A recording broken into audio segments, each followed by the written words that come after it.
दोस्तों, devotional light हरे कृष्ण हरे राम में आप सभी का स्वागत है।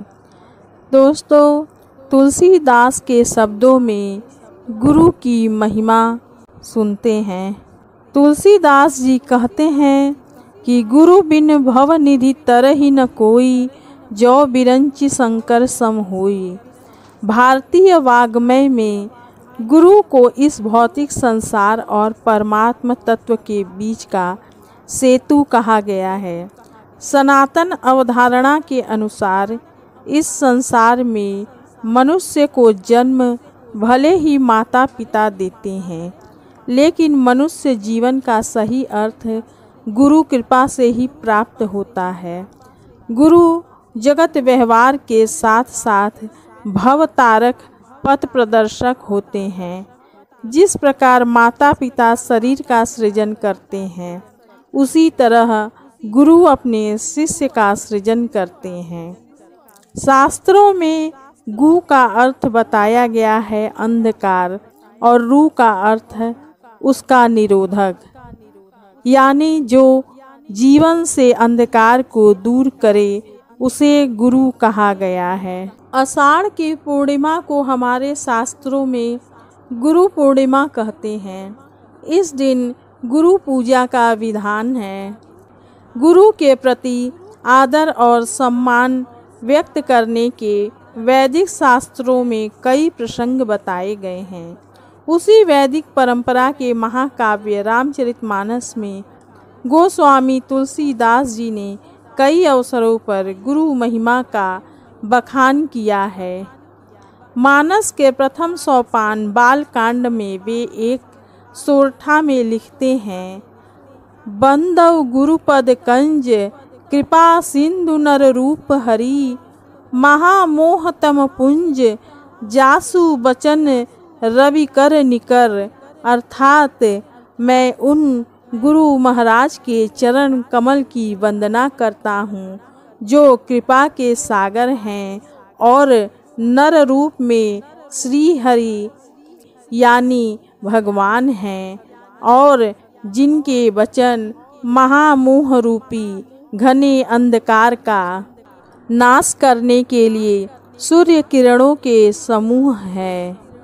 रामचरितमानस की पहली चौपाई में गुरु महिमा बताते हुए तुलसीदास जी कहते हैं, बंदव गुरुपद पदुम परागा, सुरुचि सुबास सरस अनुरागा, अमीय मूरिमय चूरन चारु, समन सकल भव रुज परिवारु। अर्थात मैं गुरु महाराज के चरण कमलों की रज की वंदना करता हूँ, जो सुरुचि अर्थात सुंदर स्वाद, सुगंध तथा अनुराग रूपी रस से पूर्ण है। वह अमर मूल अर्थात संजीवनी जड़ी का सुंदर चूर्ण है, जो संपूर्ण भव रोगों के परिवार को नाश करने वाला है। इसी श्रृंखला में वे आगे लिखते हैं, श्री गुरुपद नख मणिगण ज्योति, सुमिरत दिव्य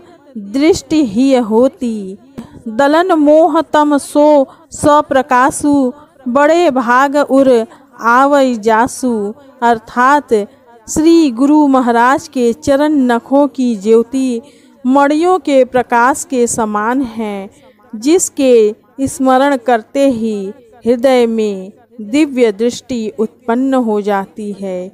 वह प्रकाश अज्ञान रूपी अंधकार का नाश करने वाला है। वह जिसके हृदय में आ जाता है उसके बड़े भाग्य हैं। बालकांड में ही गोस्वामी जी राम की महिमा लिखने से पहले लिखते हैं, गुरुपद रज मृदु मंजुल अंजन, नयन अमीय दृग दोष विभंजन।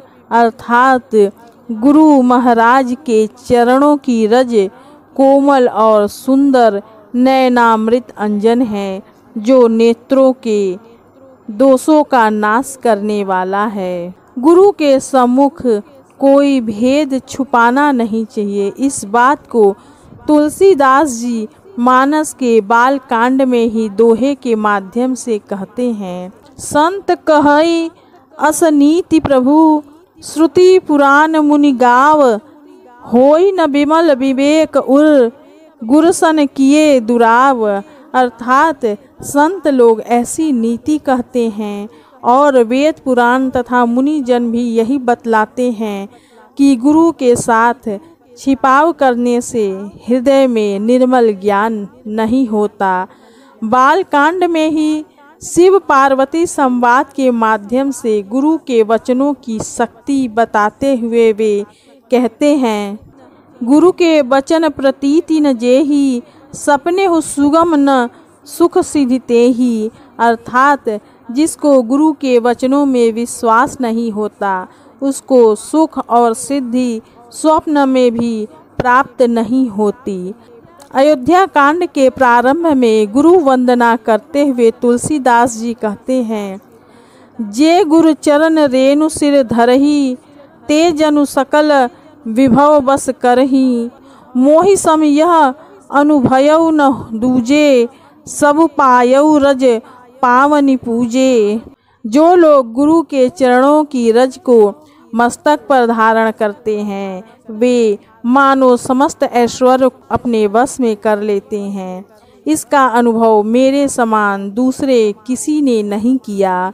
आपकी पवित्र चरण रज की पूजा करके मैंने सब कुछ पा लिया।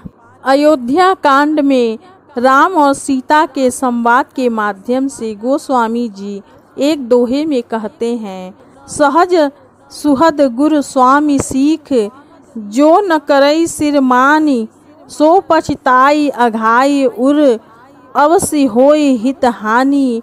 अर्थात स्वाभाविक ही हित चाहने वाले गुरु और स्वामी की सीख को जो सिर चढ़ाकर नहीं मानता वह हृदय में खूब पछताता है और उसका अहित अवश्य होता है। उत्तर कांड में काकभुसुंडी जी के माध्यम से एक चौपाई में कहते हैं, गुरु बिन भव निधि तरहि न कोई, जो बिरंच शंकर सम होई। अर्थात भले ही कोई भगवान शंकर या ब्रह्मा जी के समान ही क्यों न हो, किंतु गुरु के बिना भवसागर नहीं तर सकता।